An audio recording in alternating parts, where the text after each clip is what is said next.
¿Cómo les va tanto tiempo? ¿Se hizo unos mates, profe? Sí, para hidratar un poco la garganta. La verdad que con el día está más para una cervecita bien fresca, con una picadita, pero si empezamos con la cerveza, la clase puede terminar. Si ya me pongo vehemente tomando mate, imagínense lo que puede ser una clase mía con 2 cervezas encima. Guardate para mañana, profe, que vamos a ver a las joyitas de la selección jugar un partidito, tranqui. Mañana hay que empezar ganando mañana, ¿eh? Mañana convierte Salvio, profe, anotá. El que fue de paseo a Rusia. ¿Cómo de paseo? Igual ahora no está atajando más, Armani, ¿viste? Igual yo lo banco a Andrada como titular en la selección, ¿eh? Eso lo reconozco. Me parece. Armani es una bestia abajo de los 3 palos, pero me parece que es mucho más completo Andrada. Igual ahora está Emiliano Martínez, puede ser. Yo ese Sí, no lo conozco mucho. era arquero del Arsenal y ahora está en el Aston Villa, pero la verdad nunca, sinceramente no lo voy a atajar nunca. Es la figurita nueva. Igual, a ver si el enano se ilumina y nos lleva a buen puerto a Qatar de una vez. Claro, soy mesista de la primera hora. Aguante Messi. El que no le guste Messi es como. Maradona dio que... todo por la Argentina.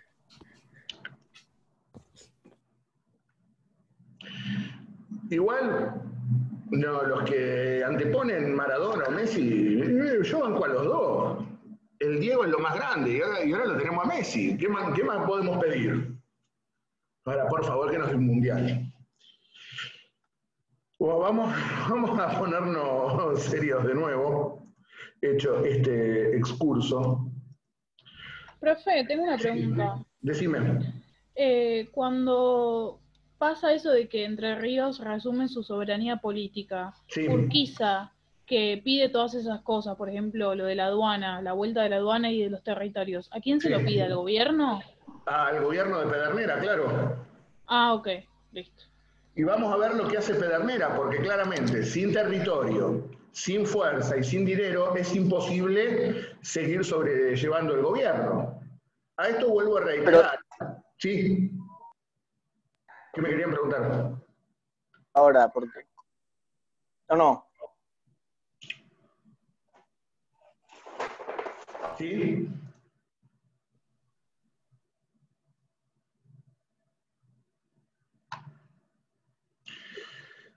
Como les venía diciendo, luego de Pavón, Mitre avanza sobre el interior. En efecto, Ambrosio Sandes, Irrazábal y Sarmiento marchan sobre las provincias de Cuyo, lanzarán la guerra de policía en las provincias de Cuyo. Mientras tanto, Marcos Paz y el general Paunero marchan sobre las provincias del centro y del norte. Tanto Paunero como Venancio Flores, que es quien tiene a su cargo marchar sobre las provincias del litoral, eran militares de origen uruguayo. Y en este sentido, en el combate de Cañada de Gómez, por ejemplo, las tropas de Venancio Flores, del ejército porteño, degollaron casi a 20.000 soldados que murieron al grito de ¡Viva Urquiza! Y mientras estos pobres gauchos daban su vida por Urquiza, Urquiza seguía cómodamente instalado en su palacio de San José, haciendo estas porquerías. Es decir, el pueblo creía en Urquiza. El problema es que Urquiza le importaba muy poco su pueblo. Y vuelvo a reiterar, le pide a a Pedernera, dame la aduana de Paraná, devolveme los edificios donde está funcionando el gobierno y devolveme las tropas. ¿Qué puede hacer Pedernera como presidente en ejercicio? No tiene cómo llevar a cabo su gestión de gobierno. Y en este sentido, el 12 de diciembre de 1861 se produce un hecho inédito en nuestra historia constitucional. Pedernera, como vicepresidente en ejercicio del Poder Ejecutivo, firma un decreto en Acuerdo General de Ministros que dice estas cosas. Fíjense, que los graves, en los considerandos del decreto, fíjense lo que dice, que los graves y extraordinarios acontecimientos que se han desenvuelto en la República el 17 de septiembre, es decir, Pavón, han ido entorpeciendo física y moralmente el ejercicio del Poder Ejecutivo Nacional. Y luego lo dice expresamente, que la ley de la legislatura de la provincia de Entre Ríos, promulgada el 1 del corriente por el Poder Ejecutivo de la misma, la declara en plenitud de su soberanía, privando de esta manera al Gobierno Nacional de la administración de sus aduanas y rentas, únicos recursos pecuniarios. Claramente le está diciendo, miren, por la ley de Entre Ríos me están dejando sin plata. Y agrega que por la misma sanción se sustraen del Poder Ejecutivo todas las fuerzas militares de dicha provincia. Es decir, me están dejando sin fuerza. Y luego dice que anexando también la precitada ley, es decir, la ley de Entre Ríos, el territorio federalizado, es decir, Paraná, no le queda al Poder Ejecutivo ni el suelo indispensable y necesario para continuar su difícil administración. Es decir, me dejaron sin territorio, sin plata y sin ejército. Dice, y que en presencia de esta situación anómala y no siendo posible reunir al Congreso por la premura del tiempo, ¿qué es lo que va a hacer? Pues piensen ustedes, ¿ya vieron los poderes en la Constitución con Carlos? Sí, ahora estamos entrando en el judicial. Bien, entonces han visto que el Poder Legislativo tiene sus sesiones ordinarias entre el 1 de mayo y el 30 de septiembre. Sí, profe. Con lo cual, para la fecha que se produce esto, que es diciembre, el Congreso no estaba funcionando. El Congreso estaba en receso. Nunca se había formado la Corte. No teníamos Corte, no teníamos Poder Judicial Nacional. Lo único que queda es Pedernera con sus ministros. Y vuelvo a reiterar, Urquiza le sacó el territorio, la plata y el ejército. No tiene cómo seguir ejerciendo el gobierno. Por lo tanto, por todo esto que expresó, por todo esto que explican los considerandos del decreto, ¿qué es lo que resuelve Pedernera? Declaras en receso el Poder Ejecutivo Nacional hasta que la Nación, reunida en Congreso o en la forma que estime más conveniente, dicte las medidas a salvar las dificultades que obligan al gobierno a tomar esta disposición. Es decir, declaró en receso el Poder Ejecutivo Nacional. El Poder Ejecutivo nunca entra en receso. Por eso hay un presidente, hay un vice, hay una ley de acefalía. Pedernera dice, no tengo plata, no tengo territorio, no tengo tropas, y el ejército de Mitre pisándome los talones. Declaro en receso el Poder Ejecutivo Nacional. Es decir, no hay más Poder Ejecutivo. No tengo Congreso, porque está en receso. El Poder Ejecutivo se acaba de declarar en receso y no tenemos Corte. Es decir, se ha disuelto el gobierno nacional. Desaparece el gobierno nacional. Con un agravante. En 1861 teníamos Constitución, a diferencia de 1820, de 1827 y demás. El vicepresidente Juan Esteban Pedernera, en ejercicio del Poder Ejecutivo, en acuerdo general de ministros, decreta en receso el Poder Ejecutivo Nacional. Vuelvo a reiterar, carecemos de autoridades nacionales. Así, de esta manera, culmina sus días la Confederación Argentina. ¿Sí? Decime. ¿Y no podía hacer algo para decirle de alguna manera que no a Urquiza? Urquiza no tenía potestad para hacer lo que hizo, ¿o sí? Políticamente es el dueño de la situación. Las tropas le responden a Urquiza. Claro. El territorio era de la provincia de Entre Ríos. La aduana era de la provincia de Entre Ríos. Es decir, las autoridades nacionales eran prestadas. Claro. Te presté la aduana, te presté el ejército y te presté el territorio. Ahora devolveme todo. Y además piensen ustedes, Pedernera, ¿qué peso político tenía Pedernera para resistir? Donde Además, Urquiza se terminó la Confederación. Sí. Que además tampoco mucho no podía hacer si no estaba preparado para ser presidente. Quedó porque se murió el otro. No se murió, se rajó el otro. Ah, sí, se fue. Profe, ¿y en el interior del país qué pasaba? Vuelvo a reiterar, después de Pavón, empieza a ser ocupado militarmente por el mitrismo. Como ya les dije, una columna... ¿Cómo? Mitre quería tomar todo el país y oponerse Sí. al gobierno nacional, digamos. Y lo toma, por eso ahí se los pongo. Marcos Paz y Paunero ocupan Córdoba y el centro norte, Rivas y Sarmiento van a Cuyo, Venancio Flores al litoral. Es decir, lo único que no invaden es Entre Ríos. El resto del territorio nacional es ocupado por los ejércitos mitristas. Y el ejército porteño impone su proyecto político a sangre y fuego. Perdón, entonces Mitre y Sarmiento son aliados, ¿no? Obviamente, Sarmiento es ministro del gobierno de Mitre. Es ministro del gobierno de Mitre, Sarmiento. No lo había notado por eso. Y una vez que todo el interior es ocupado militarmente por el mitrismo, el gabinete porteño le envía una misiva a los generales que están ocupando en el interior, que fuercen a las provincias para delegar en el gobernador de Buenos Aires el poder ejecutivo nacional. Es decir, una vez que cambiaron la configuración política del país, una vez que invadieron militarmente todas las provincias y que impusieron gobiernos adictos a la nueva situación política, ¿qué es lo que le intiman a las provincias? Deleguen en Mitre el Ejecutivo Nacional.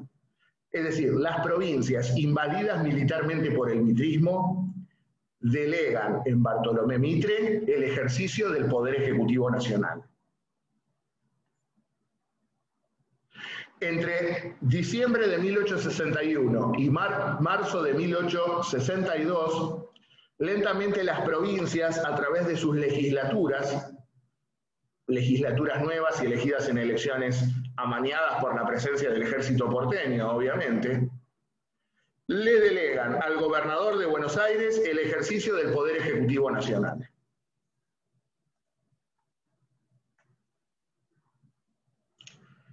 En marzo, la legislatura porteña autoriza a Mitre a recibir estas atribuciones de carácter nacional, y el 4 de abril de 1862, Bartolomé Mitre será gobernador de Buenos Aires encargado del Poder Ejecutivo Nacional. De este modo, Bartolomé Mitre llega al gobierno de la nación.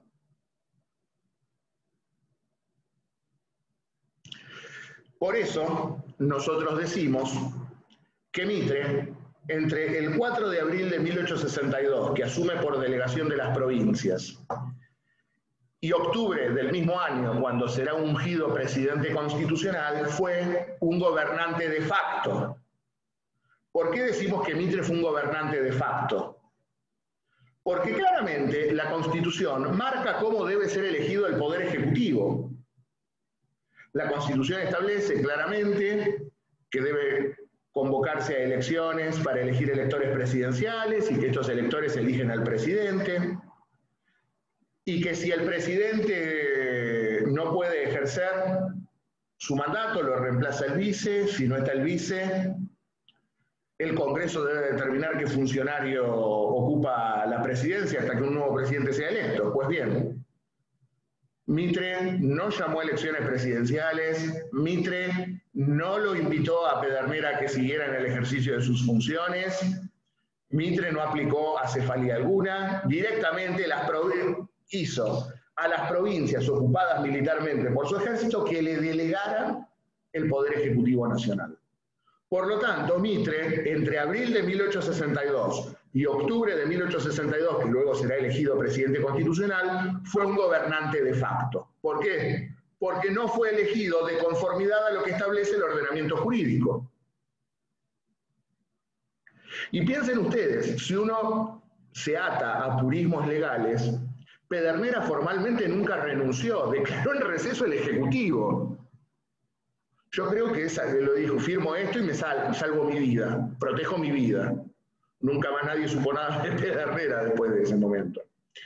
El Congreso de la Nación, si bien estaba en receso, ¿podría haber sido convocado? Y las circunstancias políticas lo hacían imposible.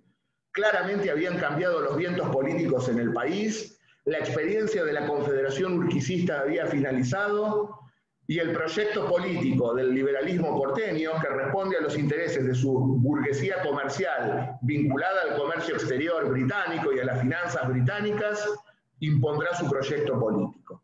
Y Mitre será la cabeza visible de ese proyecto político. Reitero, asume como encargado del Ejecutivo Nacional por delegación de las provincias, cuestión que es manifiestamente inconstitucional. No obstante, vamos a ver. Profe, Sí. entonces, por ejemplo, el presidente que hubo antes de que asumiese Macri, Pinedo, ¿también fue un presidente de facto? No, fue presidente por ley de acefalía. Ah, ok. No obstante, fue un disparate lo que hicieron, ¿eh? Fue un disparate eso. Galacero ahora termina de una cosa disparatada de Servini y de Cubría, un mamarracho. Pero Pinedo era el presidente provisional del Senado, por lo tanto estaba en línea sucesoria. Legal fue, lo que fue una payasada política, la verdad. Sí, por eso preguntaba, porque no sabía bien cómo era. Ahora bien, este gobierno de Mitre, como ya les digo, fue un gobierno de facto, como les pongo allí. De abril a octubre del 62, Bartolomé Mitre ejerció el gobierno de facto, dado que llegó a tal instancia por un mecanismo no previsto en la Constitución ni en el ordenamiento jurídico. Y este gobierno de facto de Mitre fue avalado por la Corte Suprema de Justicia de la Nación, que sería creada luego, en un fallo de noviembre de 1865, el caso Baldomero Martínez, donde se sentó la doctrina de la revolución triunfante. En este sentido, como Mitre ejercía el poder ejecutivo provisoriamente por haber sido el triunfador de la batalla de Pavón y con el derecho de haber triunfado en la revolución, su autoridad era válida. Es decir, la Corte validaba a un gobierno surgido de un movimiento de fuerza. Esta doctrina... Si tomó medio país. ¿Eh? ¿Qué revolución? Si tomó medio país. ¿Cuál es la revolución? Siempre van a ver que a los golpes de Estado les dicen revoluciones acá, muy edulcoradamente. ¿Y por qué les traigo a colación este precedente? Porque de este precedente se va a agarrar la misma Corte en 1930 para avalar el golpe de Estado contra Hipólito Yrigoyen. Y comienza la triste tradición de nuestro máximo tribunal de injusticia de convalidar gobiernos de facto surgidos al margen de la voluntad popular. Fíjense, recuérdense lo que hizo la Convención Nacional frente al golpe de Lavalle, cuando lo declara anárquico, sedicioso, y lo que hacen estos. Como digo siempre, los republicanos de La Nación, del diario La Nación, no se quejan de estas cosas.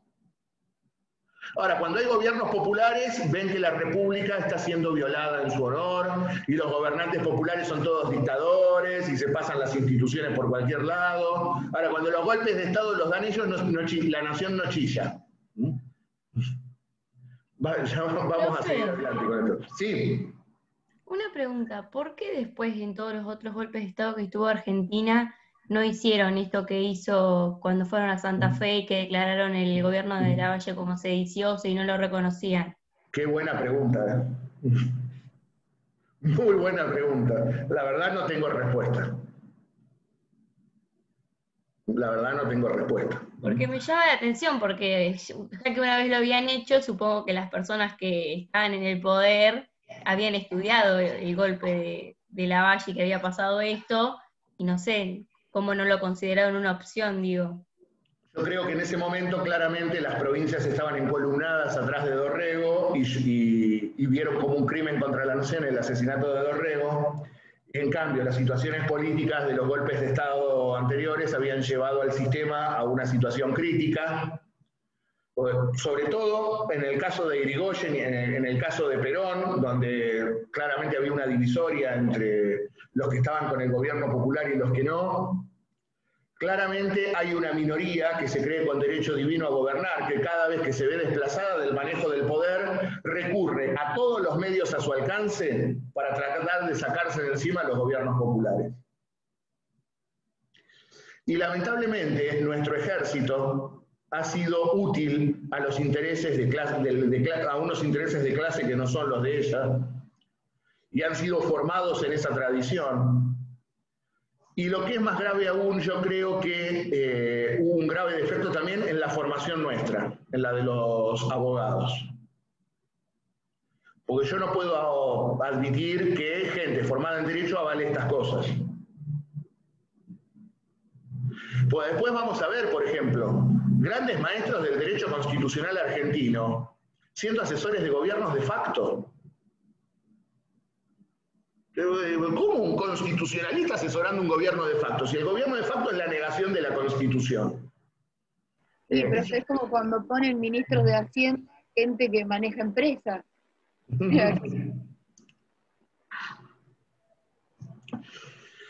Es que ustedes van a ver que a partir de acá hay una línea histórica que se va repitiendo con distintos protagonistas, con matices y con cosas que van cambiando, pero que en el fondo la idea es la misma.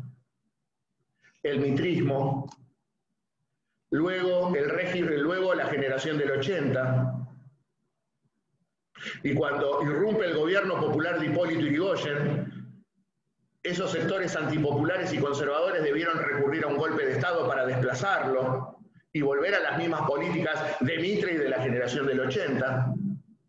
Y cuando Perón corta con eso, tuvieron que voltearlo y la revolución fusiladora aplica políticas similares a las de Mitre, a las de la generación del 80, a las de la década infame, que son las mismas políticas que va a aplicar Martínez de Oz en la última dictadura, y que son las mismas políticas económicas que aplicó el macrismo. Hay una continuidad histórica en esto. Del mismo modo que veremos que hay continuidades históricas y políticas en Rosas, en Irigoyen, en Perón y en los gobiernos de corte popular. Pues a mí me da risa cuando hablan de la grieta. La grieta en este país nació en 1810. La grieta nació con la misma Revolución de Mayo. Y ya hemos visto lo que dijo, lo que consideraba Moreno que era un hombre decente. Para Moreno, hombre decente era su clase.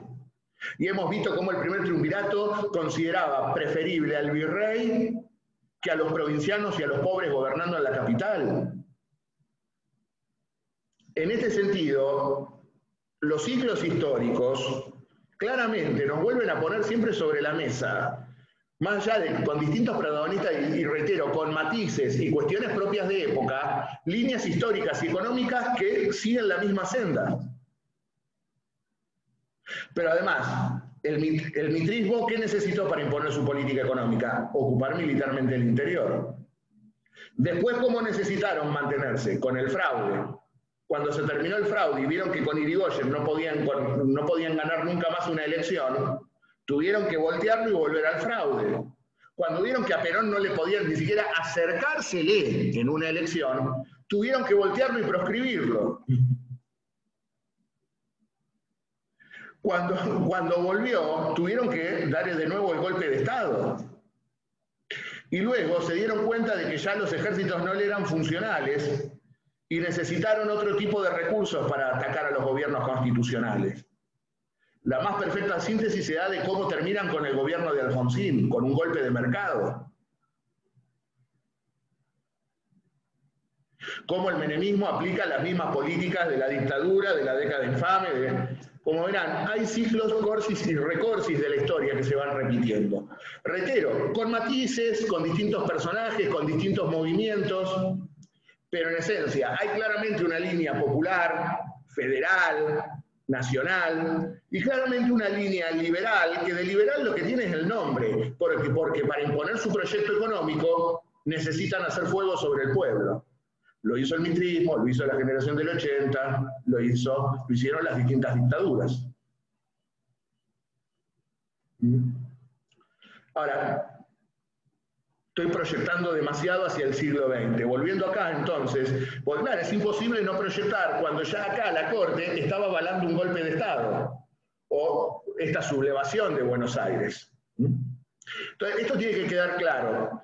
Mitre llega al Ejecutivo Nacional por delegación de las provincias y entre el 4 de abril de 1862 y el 12 de octubre de 1862 será encargado del Ejecutivo Nacional y para nosotros es un gobierno de facto. ¿Y qué hizo Mitre una vez que fue encargado del Poder Ejecutivo Nacional? Rápidamente convoca elecciones para formar el nuevo Congreso de la Nación, elecciones que se llevan a cabo, obviamente, con las provincias invadidas militarmente. El Congreso se instala ya no en Paraná, en Buenos Aires, en mayo de 1862. El Congreso convoca elecciones presidenciales y el 4 de septiembre de 1862 los colegios electorales proclaman a Mitre presidente de la Nación y a Marcos Paz, un abogado y militar que había marchado junto a Paunero rumbo a imponer el orden mitrista en Córdoba y el norte, como vicepresidente. Para que se den una idea de lo que fueron las elecciones, Mitre tuvo unanimidad en el colegio electoral. Es decir, todo el colegio electoral lo votó. Y claro, si las elecciones se dieron con el mitrismo invadiendo militarmente las provincias, ¿cómo no lo iban a votar? En consecuencia, el 12 de octubre de 1862 se inicia ahora sí la presidencia constitucional de Bartolomé Mitre. Ahora sí se inicia la presidencia de Mitre. Días antes de asumir, Mitre se dio cuenta de algo. No tenía capital donde residir.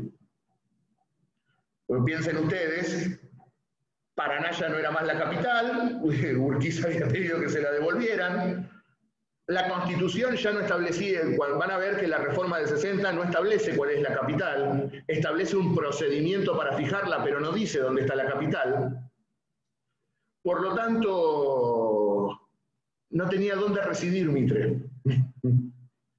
Entonces, ¿qué es lo que va a hacer? Presenta un proyecto de ley a la legislatura porteña para que ceda la ciudad de Buenos Aires para ser capital federal de la nación. El artículo 3 de la Constitución, reformada en 1860, establece que las autoridades van a residir en la ciudad que se declare capital por ley especial del Congreso, previa sesión de la o las legislaturas del territorio que haya de federalizarse.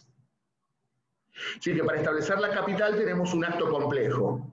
Las legislaturas provinciales tienen que ceder el territorio que quiera federalizarse, y luego el Congreso de la Nación tiene que sancionar la ley. Ahora entienden por qué esa garantía de integridad territorial que se dio a Buenos Aires. ¿Se acuerdan que para ser desmembrada territorialmente necesitaba consentimiento de su propia legislatura? Artículo 5 de San José de Flores. Esto está plasmado en el artículo 3 reformado en el 60. Para establecer la capital, la legislatura de la provincia, del territorio que haya que ceder, tiene que dar consentimiento. Y Mitre presenta un proyecto a la legislatura porteña para que le cedan Buenos Aires para ser capital. Y la legislatura porteña le veta el proceso, le bocha el proyecto, no se lo aprueba. Por lo tanto, Mitre sigue sin saber dónde corno va a residir. Es así que por una transacción política, el 7 de octubre de 1862, se dicta la ley de residencia, por la cual se declara a la ciudad de Buenos Aires residencia de las autoridades nacionales con jurisdicción de todo su municipio. Profe, él sigue siendo gobernador de Buenos Aires. No, una vez que asume como presidente deja de ser gobernador. Porque no se puede ser presidente y gobernador a la vez, hay una traba constitucional. Ahora estaba con escrúpulos constitucionales. No, cuando asume como presidente ya no es más gobernador, quédense tranquilos. Urquiza le había hecho mejor, federalizó todo Entre Ríos, entonces desapareció la provincia y estaba bajo su mando como presidente. Mitre no se animó a tanto. O mejor dicho, la legislatura no lo dejó, que es distinto. Entonces, por esta ley de residencia, por el término de 5 años, se permite que las autoridades nacionales, como simples huéspedes, residan en la ciudad de Buenos Aires. Es decir, no es una ley de capital, no federaliza territorio, no establece una capital. Le dicen, como no tenés dónde quedarte, por 5 años te podés quedar acá. Con lo cual vamos a tener la dicotomía durante todo este tiempo, que Buenos Aires fue simultáneamente capital de residencia de las autoridades nacionales, pero a su vez capital de la provincia. Con lo cual vamos a ver que este periodo va a marcar, sobre todo luego de que se vaya Mitre, un constante estado latente de enfrentamiento entre las autoridades nacionales y las provinciales por la ciudad. Pero como situación excepcional, por el término de 5 años, se permite que las autoridades nacionales residan en la ciudad de Buenos Aires. Esto es lo central de la ley de residencia. Y quiero marcar, antes de terminar, 2 cosas que se van a hacer institucionales durante la presidencia de Mitre. Como yo les dije, durante todo el periodo de la Confederación, es decir, de 1853 hasta el 61, no se había creado la Corte, que marca la Constitución. Una vez que Mitre asume la presidencia de la Nación, en octubre de 1862 se dicta la ley número 27, por la cual establece que la Corte Suprema estará compuesta por 5 jueces y un procurador general. ¿Ustedes ya vieron el Poder Judicial? No. No, profe, nos quedamos ahí. Lo tenemos que empezar la próxima clase. La Constitución del 53 establece que la Corte iba a estar compuesta por 9 jueces y 2 fiscales. Ustedes me van a decir, ¿y por qué acá dice 5? Este artículo fue reformado en 1860. Y en 1860 se sacó el número de jueces de la Corte. Es decir, la Constitución no dice cuántos jueces tiene la Corte. Queda esto delegado al Congreso de la Nación. El Congreso, por ley, puede fijar la cantidad de jueces que se le cante para la Corte. Por eso siempre la Corte es polémica y por eso siempre está a tiro de ley la Corte. Como la Constitución no marca cómo está compuesta, lo delega en una ley común. Y hoy yo te pongo 5, viene el otro, mañana te pone 9, viene el otro y te vuelve a 5, el otro quiere 7, el otro quiere esto, el otro quiere otro. Ahora, si yo toco la Corte como gobierno popular, soy un tirano que quiere avanzar sobre la justicia. Cuando lo hacen los otros, son los guardianes de la República, una manga de incoherentes. Porque cuando Macri puso 2 jueces por decreto, nadie chilló. Ahora, cuando el presidente Fernández forma una comisión, ni siquiera dijo que la va a reformar, forma una comisión para estudiar posibles reformas, quiere avanzar sobre el Poder Judicial. ¿Se dan cuenta la doble vara, no? Y encima tenés medios de comunicación que están todo el día. Bueno, retomando, entonces, a pesar de lo que decía la Constitución, nunca tuvimos Corte. Recién en octubre de 1862 entonces se sanciona la ley 27 que fija el número de jueces de la Corte en 5 y un procurador general como cabeza del Ministerio Público. Y a su vez también va a organizar la justicia federal en la ciudad de Buenos Aires y en el interior. Va a haber un juez federal por cada capital de provincia y a su vez divide a la ciudad de Buenos Aires en distintas secciones y pone un juez federal por cada sección. Esto es lo que estableció la ley 27. Profe, ¿podés repetir lo de los jueces federales? Un juez federal por cada capital de provincia y jueces federales de sección en la ciudad. Divide a la ciudad de Buenos Aires en no sé cuántas secciones y hay un juez federal por cada sección. Profe, ¿por eso está tan politizada la Corte Suprema? Sí, es un tribunal político. Yo no veo mal que haga política la Corte porque es la cabeza de un poder del Estado. Lo que yo veo mal es que te extorsione con los fallos o que falle contrario a derecho en pos de extorsionarte políticamente. Claro, porque cada uno dispara para un lado distinto. Se detestan, no sé cómo trabajan todos juntos. Es control de constitucionalidad. La Corte tiene en sus manos ni más ni menos que la herramienta más mortífera para cualquier gobierno. Poder voltearle su obra de gobierno con la declaración de inconstitucionalidad de una ley. Profe, no termino de entender por qué se dicta esta ley. Para organizar el Poder Judicial, no estaba organizado, no teníamos Poder Judicial a pesar de lo que establecía la Constitución. Okay. Porque vuelvo a reiterar, la reforma del 60 quitó el número de jueces de la Corte. Entonces te queda, el Poder Judicial de la Nación estará compuesto por una Corte Suprema de Justicia y tribunales inferiores que establezca el Congreso por ley. Bueno, entonces el Congreso, por ley, tiene que reglamentar cómo está compuesta la Corte y organizar la justicia federal. Es decir, hacía 10 años que teníamos Constitución y no teníamos Corte. Piensen todo lo que le achacaron a Rosas, que no quiso dictar la Constitución, y estos estuvieron 10 años y no habían creado el Poder Judicial de la Nación. Actuó como una especie de corte la Cámara de Apelaciones de Paraná durante la época de la Confederación, pero no teníamos corte. En este sentido, Mitre dicta la Ley 27 y establece la primer corte. Como les pongo allí en la filmina, el 15 de enero de 1863 se instaló por primera vez la Corte Suprema de Justicia. Obviamente todos jueces nombrados por Mitre. Profesor, una pregunta.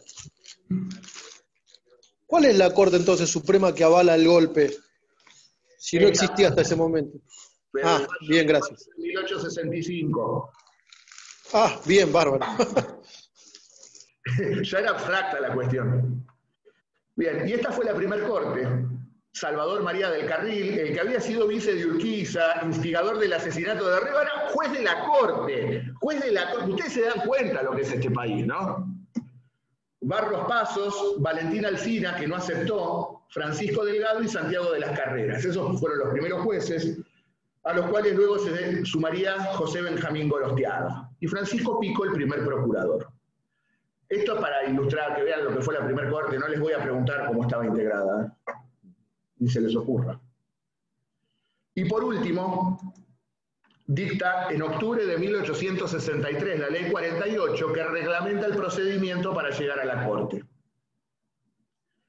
Esta Ley 48 hoy se mantiene vigente y es la que usamos hoy en día para llegar por recurso extraordinario a la Corte Suprema de Justicia de la Nación. Hoy en día, para llegar a la Corte, invocamos este artículo que les cito allí, el artículo 14 de la Ley 48. Ustedes van a ver con Carlos que la Corte tiene una competencia originaria y exclusiva y una competencia por vía de recurso. ¿Sí?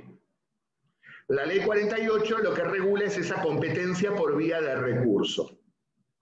Y va a establecer que una vez radicado un juicio ante los tribunales de provincia, será sentenciado y fenecido en jurisdicción provincial. ¿Qué significa esto? Los juicios deben nacer en las provincias y morir en las provincias. Es decir, una causa penal, ¿por quién es resuelta? Por los tribunales provinciales. Primera instancia, segunda instancia, Corte de la provincia. Pero la idea es que nace en la provincia y muere en la provincia. Dice, pero puede recurrirse a la Corte Suprema las sentencias definitivas. ¿Qué es una sentencia definitiva? Aquella que pone punto final al proceso. Aquella sentencia que ya no puede ser recurrida por ninguna otra vía. Esa sentencia es la que puede ser recurrida a la Corte, siempre y cuando sean pronunciadas por los tribunales superiores de provincia. Es decir, por las Cortes Supremas Provinciales o por los Tribunales Superiores Provinciales.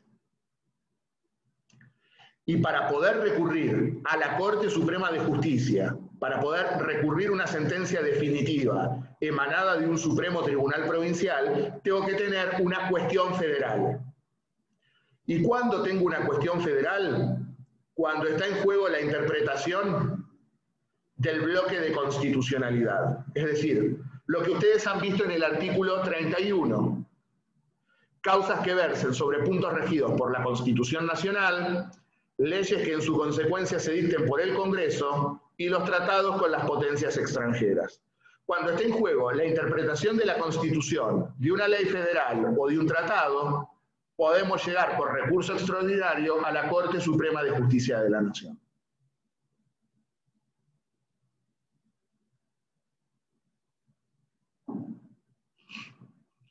Y es inapelable lo que resuelva la Corte. Por supuesto. Es ya la última instancia. Ustedes el viernes van a ver con Carlos seguramente lo que es la competencia originaria y la competencia por recurso. Bueno, me queda menos de un minuto, vamos a dejar acá. Mañana a la mañana les estoy subiendo... Profe,